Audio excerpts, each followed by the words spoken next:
bonjour. Bonjour.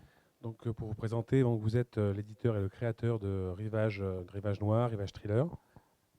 Un petit peu avant, vous avez eu quand même plusieurs vies. Vous avez été anciennement libraire à une époque, spécialisé en policier cinéma. Vous aviez eu d'autres collections avant Rivage. Donc, on va, avant de parler de votre œuvre principale, faire une petite introduction sur ce que vous aviez fait un petit peu avant. Donc, vous aviez été coupable de ce crime, celui-là. Vous aviez donc fait Red Label, vous aviez aussi lancé Fayard Noir Oui. et plein d'autres collections dont on peut parler avant de lancer Rivage. Donc avant de parler principalement de Rivage, qu'est-ce que vous gardez de ces années-là, des années d'avant Rivage?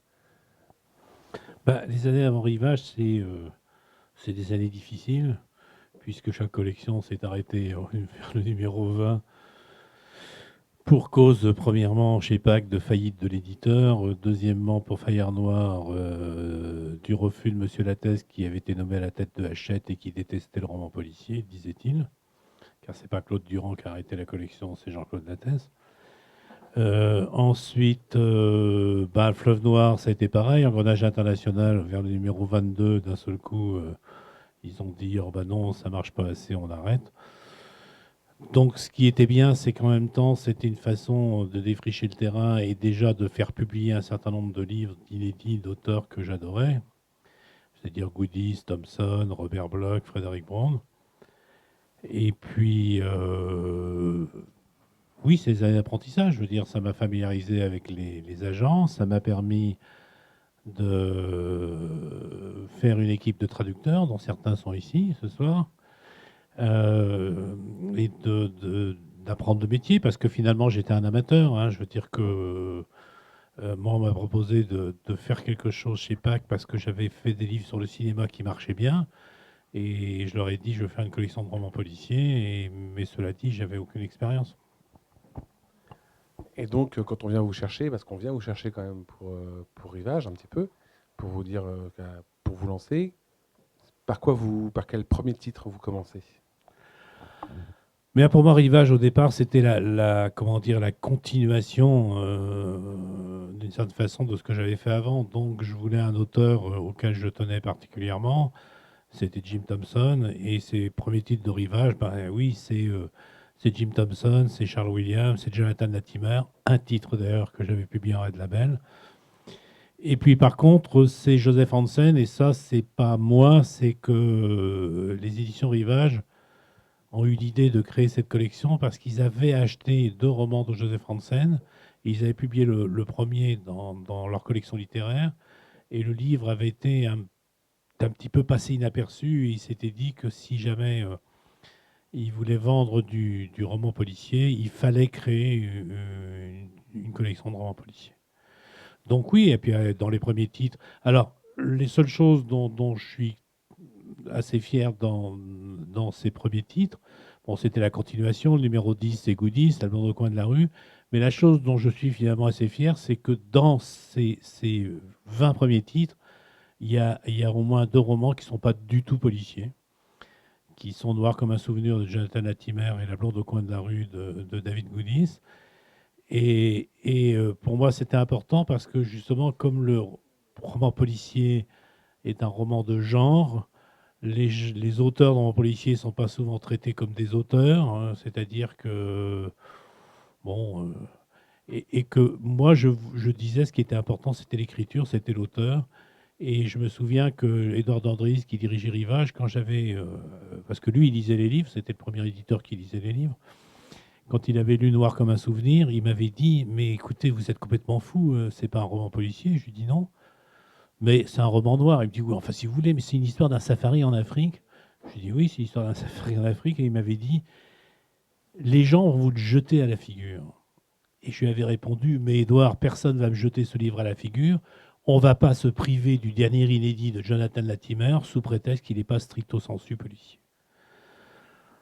Donc dès le début, c'est ça que c'était. J'ai continué ce que j'avais fait avec les autres collections. D'abord, c'est que les livres n'étaient pas standardisés, que le texte était intégral. Ça peut paraître bizarre, mais à l'époque, c'était pas du tout courant. Et deuxièmement, en effet, la notion de l'auteur, c'est-à-dire donc c'est l'œuvre de l'auteur qui est intéressante. Et même si le livre Parce que ça s'appelle Rivage Noir, mais en fait, dans Rivage Noir, il y a des romans d'énigmes, il y a des romans qui sont, je veux dire, c'est une façon facile de, bon, d'appeler une collection, de classer, mais moi, j'avais, comment dire, aucun préjugé entre n'importe quelle catégorie du genre. Alors justement, je rebondis là, vous parliez des textes intégraux, des traductions. Rivage aujourd'hui est connu aussi pour sa qualité de traduction. Vous disiez qu'à l'époque, ce n'était pas le cas. C'est-à-dire que vous aviez et vous continuez de reprendre aujourd'hui des textes parus à l'époque dans des éditions, on va dire, limitées, voire tronquées, voire, vous dites, trahies. C'était ça aussi, Rivage? C'était remettre des auteurs Ah comme ça? oui, bien sûr, bien sûr. Bah, écoutez, en plus, au départ, moi, c'est vrai que quand j'ai écrit Red Label, chez Hachette, ça les rendait fous parce qu'il y avait un roman qui faisait 140 pages, il y en avait un autre qui faisait 300 pages. Alors, pour une collection qui était du semi-poche, ils comprenaient pas. Et puis c'est sûr que donc ce respect du texte intégral, bah, ça nous a amené, bien sûr, de temps en temps, à aller jeter un œil sur ce que nos prédécesseurs avaient fait. Et je dois dire que bon, c'est un sujet polémique hein, encore aujourd'hui. Je veux dire, c'est vrai que par exemple, j'ai pas peur de le dire, les éditions Gallimard sont très fâchées avec moi euh, parce que j'ai dit dans le livre du polar ce qu'il en était. Mais je dois dire que je suis ahuri, mais ahuri de l'ampleur des dégâts. C'est-à-dire que quand, par exemple, quelqu'un comme Dana Westlake m'a dit, je voudrais que tu republies tous mes anciens romans. Bon, à l'époque, je m'étais dit, ils sont vendus en série noire et tout. Puis je lui ai dit, t'as pas les textes originaux, parce que je voudrais quand même vérifier. Et je pensais que, bon, parce qu'en fait, y compris jusque dans les années 70, je pensais que les traductions récentes étaient correctes. Et c'est pas vrai, je veux dire, il n'y en a pas une. Ils sont tous coupés de façon ahurissante. Et puisque justement Jean-Paul Grasset est là et Pierre Bondine, ils pourraient vous dire ce qu'il y avait dans les textes originaux, ou plutôt ce qui n'était pas dans les textes originaux de Jim Thompson qu'ils ont retraduits. Et puis c'est pas seulement la série noire, c'était aussi Maurice Bernard André, les collections pourtant chères comme chez Julliard, PJ Julliard, Nous avons toujours vécu au château, qui est absolument traduction aberrante. Donc oui, on s'est rendu compte que c'est vrai que comme c'était considéré comme une sous-littérature, d'une certaine façon, donc on ne traitait pas ces gens-là comme des auteurs à part entière, on prenait des libertés avec eux. Alors cela dit, je l'ai toujours précisé et je le redis ce soir, je ne suis pas en train de réécrire l'histoire ou de jouer les justiciers en disant ouais, c'est pas du tout ça. Je veux dire, bon, je peux comprendre qu'à l'époque, pour une économie du livre de poche, il fallait, bon, il y avait, comment dire, des impératifs économiques. Non, ma colère, et elle est parfaitement intacte, et je le dis, c'est que ce sont ces traductions-là qui sont en folie aujourd'hui. Ce sont ces traductions-là. Il faut que des gens d'un seul coup gueulent, que la petite fille de Hamed se manifeste pour qu'ils en fassent un quarto, mais sinon, je suis désolé. Il a fallu que Patrick Redal arrive pour qu'il y ait la version intégrale de The Long Goodbye, qui est quand même considéré comme le livre le plus important de Raymond Chandler. Il manquait 100 pages quand même, etc. Et moi, je remarque que la même chose avec Edmond Léonard quand il m'a dit bon, je voudrais que tu reprennes. Valdès était en super noir, donc c'était vraiment pas au tout début de la série noire, c'était dans les années 70. Dès la première page, il manque la moitié du texte. La moitié du texte. Et je dis même pas quel est le style du dialogue et tout. Donc voilà. Je pense, moi, pour moi, ces écrivains-là sont des écrivains à part entière. Et par conséquent, je pense qu'il faut les traiter, si on les traduit, comme des écrivains à part entière. Et justement, les écrivains, parce que le rapport que vous avez avec les écrivains est particulier aussi aujourd'hui. Vous êtes un des premiers éditeurs français à lier comme ça un véritable lien de complicité, d'amitié avec certains auteurs. Ils vous font confiance. Comment est-ce qu'on crée justement ce genre de lien avec ces auteurs-là? Parce que c'est pas seulement un rapport commercial, il y a autre chose derrière. Non, ben, je pense que le lien, il se crée tout naturellement. Justement, quand vous avez la chance, bon, grâce, il y a eu des festivals à Reims et tout, quand les gens étaient invités, d'un seul coup, vous aviez la chance de les rencontrer. Et ils se rendaient soudainement compte qu'ils avaient en face d'eux un interlocuteur qui faisait attention à leur travail et qui respectait leur travail. C'est aussi bête que ça. Écoutez, je l'ai dit, une de mes grandes fiertés de ma vie, c'est d'avoir eu le Henry Quinn Award décerné par les Mystery Writers of America, parce que je suis quand même le seul Français, même européen, à avoir eu ce prix. C'était un peu le monde à l'envers, parce que c'était Donald Westlake qui faisait un discours sur moi.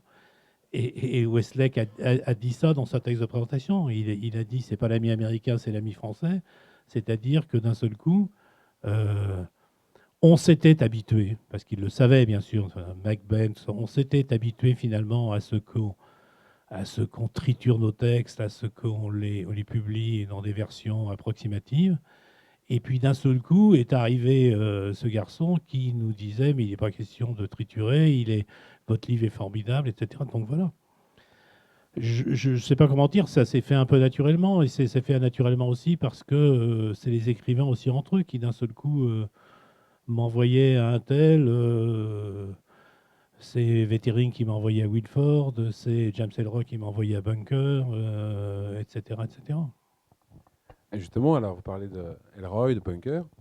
Euh, la collection Rivage a une particularité, c'est qu'il y a vraiment aujourd'hui du roman, c'est vraiment du roman noir, beaucoup plus que du polar comme on peut l'entendre au sens entre guillemets généraliste du terme, c'est-à-dire qu'il n'y a pas tout le temps un crime, il n'y a pas tout le temps une enquête, c'est d'abord avant tout un roman de littérature, mais c'est quoi pour vous justement la différence entre le roman noir, le thriller, toutes les catégories, sous-catégories du genre qu'on peut inventer aujourd'hui?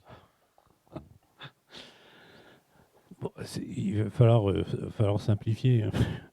Je dirais il y a en fait, on reconnaît, je vais dire plutôt trois catégories dans le polar. Bon, il y a le whodunit, qui est le roman à énigme, il y a le roman noir, qui est le roman criminel, et puis il y a le roman à suspense, qui est le roman de la victime. C'est Paulin Arcejac qui avait dit ça. Je crois qu'il avait écrit ça. Je trouvais que c'était très très bien. Ils avaient dit le roman noir, c'est le roman du criminel, le roman à énigme, c'est le roman du détective, et le roman à suspense, c'est le roman de la victime.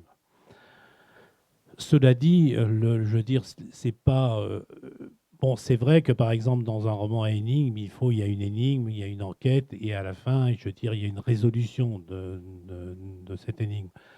C'est vrai que dans le roman noir, il n'y a pas obligatoirement d'énigme. Je veux dire qu'on peut.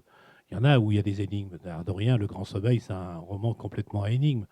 Mais il y en a d'autres où il n'y en a pas. Monsieur Zéro de Jim Thompson, il n'y a pas d'énigme. Vraiment, on suit quelqu'un dans ses délires, dans ses crimes, de tout ça. Mais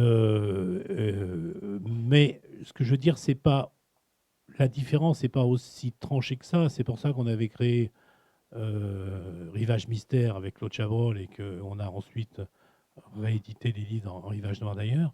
C'est que aujourd'hui, je montre trop souvent, les gens opposent une catégorie à l'autre.